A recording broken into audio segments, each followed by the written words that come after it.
여러분 안녕하십니까? 덕톡 세금 덕톡 김대기 교수입니다. 요즘에 1세대 1주택 비과세에 대해서 좀 문의를 주시는 분들이 많이 있는데요. 워낙 이제 그 주택 양도소득세에 대한 그 과세가 워낙 많이 바뀌다 보니까요. 많이들 헷갈려 하시는 것 같고요.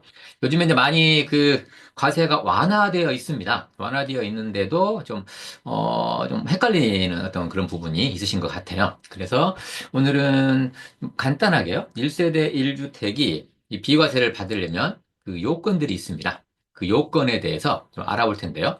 이 요건 알아보기 위해서는 우리가 지금 현재 상태에서 워낙 많이 바뀌어 왔기 때문에 그 시기별로 다 다릅니다. 그렇지만 오늘 2025년 2월 19일 현재 1세대 1주택에 대한 비과세 요건이 어떻게 되느냐라는 것을 알아보기 위한 그런 것들인데요. 일단 취득 시기를 좀 일단 고려를 해봐야 되고요. 그다음에 취득할 때 이 주택이 조정 대상 지역에 있었냐 없었냐라는 것이 다 달라집니다.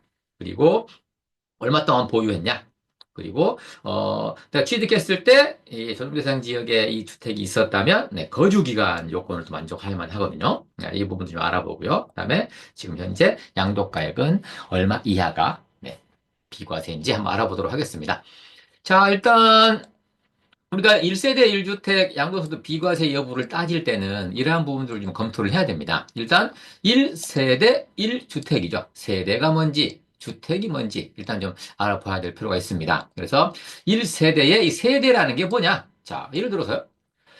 본인이 주택을 한 채 갖고 있고요. 그다음에 뭐 남편이나 아내, 배우자가 한 채를 또 갖고 있다고 가정해 보겠습니다. 그럼 두 채 아니겠습니까? 근데 주소를 따로 세대 분리를 해놨어요. 각각 주소를 달리해 놓고 각각 세대주로 되어 있습니다. 그렇다면 본인이 1주택, 1세대, 1주택이고 배우자도 1세대, 1주택이어서 각각 1세대로 인정받아서 각각 양도를 하게 되면 네, 비과세를 받을 수 있느냐? 요건을 맞으면요. 이 문제가 발생할 수 있겠죠. 그리고 아버지가 주택을 한 채 보유하고 있는데, 자, 소득이 없고, 주소가 아마 다른 곳에 되어 있는, 같이 살고 있는 것으로 되어 있지 않은, 자녀가 있는 모양입니다. 자녀가 또 소득이 없고, 30세 이하, 뭐, 대학원이나 뭐, 대학생일 경우가 많겠죠. 이 자녀가 또 1주택을 보유하고 있을 경우에는, 자, 일단은 같이 주소가 다르기 때문에 같은 세대는 지금 아닌 것으로 보여지지 않습니까? 그렇다면 아버지도 1세대 1주택이냐? 그리고 이 자녀도 주소가 다르기 때문에 1세대 1주택이냐? 그래서 각각 비과세를 받을 수 있겠느냐? 라는 문제가 발생할 수 있겠죠. 자, 그 다음에 아버지가 1주택을 보유하고 있는데 이제 자녀가 소득이 있는 모양입니다. 그리고 30세 이하 자녀가 소득이 있는데 이제 같은 주소에 살고 있는 모양이네요. 같은 주소에 살고 있으면 소득이 있다 하더라도 네, 30세 이하이기 때문에 1세대 2주택으로 인정을 해서 네, 이건 과세가 될 것이냐? 아니면 각각 1세대로 인정을 받아서 네, 비과세를 받을 수 있을 것인가? 라는 부분이 좀 논점이 되겠죠. 이런 부분이 있을 수 있고요. 그 다음에 주택에 대해서는요. 오피스텔은 주택입니까? 상가입니까? 또 오피스텔에서 지금 주택으로 누가 지금 거주를 하고 있다고 한다면요. 좀 애매할 수 있습니다. 이런 부분들을 따져봐야 될 것 같고요. 그다음에 형제들이 있는데 각각 형제들이 집을 한 채씩 갖고 있습니다. 근데 아버님이 돌아가시면서 이게 이제 형제들의 공동으로 상속을 받았을 경우에는 이게 이제 각각의 지분이 있지 않겠습니까? 그렇다면 내가 주택을 내 명의로 한 채 갖고 있고 이 상속받은 주택도 네, 내가 뭐 30% 지분을 갖고 있다. 그러면 지분이 있기 때문에 이 주택으로 들어가냐 이거죠. 이 문제. 또 좀 우리가 양도할 때는 문제가 될 수 있겠죠. 만약에 상속받은 주택이 없다면 1세대 1주택으로서 비과세가 될 것 같으나 상속받은 주택이 있어버리니까요. 1세대 2주택일 것이냐? 라는 부분들. 네, 문제가 발생할 수 있을 겁니다.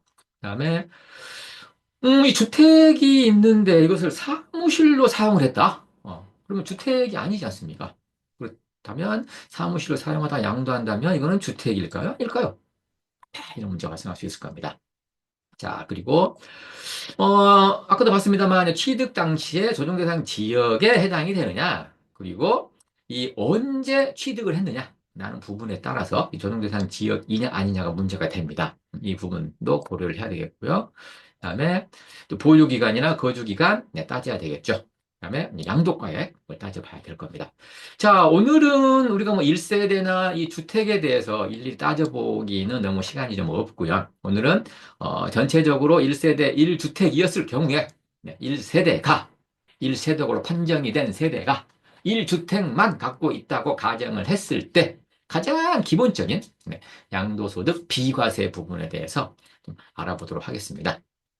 자, 1세대 1주택 양도소득 비과세 요건은, 자, 먼저, 취득 당시 조정대상 지역에 해당이 되느냐의 여부와 취득 시기가 중요합니다. 뭐냐?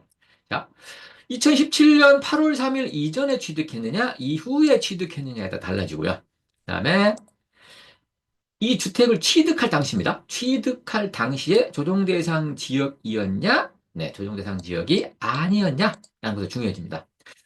취득 당시엔 조정대상 지역이었다 하더라도 지금 해제됐을 수 있겠죠? 해제 기준 말고요. 네, 지금 양도할 때에 해제가 됐다 하더라도요. 취득 당시에 살 때 조정대상 지역이었냐, 아니냐, 라는 겁니다. 자, 취득 당시에 조정대상 지역이 아니었다. 그러면, 2017년 8월 3일 이전에 샀던 그 이후에 지금 샀든 간에 상관없이 보유 기간은 2년을 만족하면 됩니다. 이것만 만족하면 됩니다. 그렇지만 취득 당시에 조정대상 지역이었다. 이 주택이. 그렇다면 달라집니다. 2017년 8월 3일 이전에 취득한 거라면 보유기간 2년 요건만 만족하면 되나 2017년 8월 3일 이후에 취득을 했다? 그러면 보유기간 2년과 그 주택에 들어가서 거주기간 2년을 사셔야 됩니다. 거주를 2년을 하셔야 됩니다. 만약에 이때 당시에 취득 당시에 조정상 지역이었어요. 근데 지금은 아닐 수 있지 않습니까? 그러면 2년 안 살아도 되냐? 아닙니다. 사셔야만 한다라는 겁니다. 이거 좀 요걸 좀 약간 많이들 헷갈려 하시는 것 같아요. 그 다음에 양도가액 기준이 있습니다. 양도가액은 이제 양도가액이 12억 원 전체 금액을 얘기합니다. 네, 이렇게 뭐 취득가액이랑 다 뺀 금액 말고요. 이 우리가 그 양도 소득 금액, 원가를 뺀 소득 금액 말고 전체 우리가 판 가격, 네. 거래한 가격, 양도가액이 12억 원 이하냐, 넘어갔냐에 따라서 달라지는데요. 양도가액이 12억 원 이하였다. 만약에 뭐 위에 있는 그 조건을 다 만족을 하고요. 여기 있는 조건을 다 만족을 하고 양도가액이 12억 원 이하다 그러면 과세하지 않습니다. 세금 한 푼도 안 내도 됩니다. 1억에 사서 12억에 팔아도 세금이 없다는 것이죠. 자, 뭐 그런 경우는 별로 없겠습니다만. 그리고 12억이 넘어갔다. 뭐 15억에 팔았다. 그렇다면 12억 원 이하는 비과세였지 않습니까? 15억에 팔았다. 그러면 12억 원 이하는 비과세고요. 그다음에 이제 3억이 초과가 되죠. 초과분만 과세합니다. 초과분만.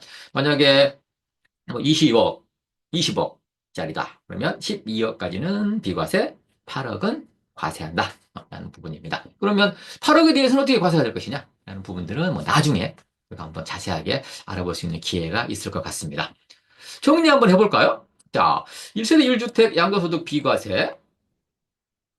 조정대상 지역이 아닌 지역에서 취득한 주택은 보유기간 2년 이상 양도가에 12억 원 이하면 됐었죠. 자, 취득일로부터 양도일까지. 보유기간은 2년 이상만 있으면 되고요. 양도가에 12억 원 이하. 이 두 가지 조건을 만족하면 비과세가 된다. 이거죠.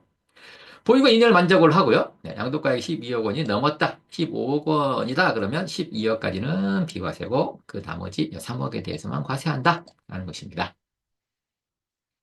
자, 조정 대상 지역에서 취득할 때 조정 대상 지역이었다. 그 지역이 라고 한다면 달라지죠. 보유기간 2년 이상, 양도가액 12억 원 이하는 같습니다만 이제 거주기간, 보유기간 중에 거주기간을 얘기합니다.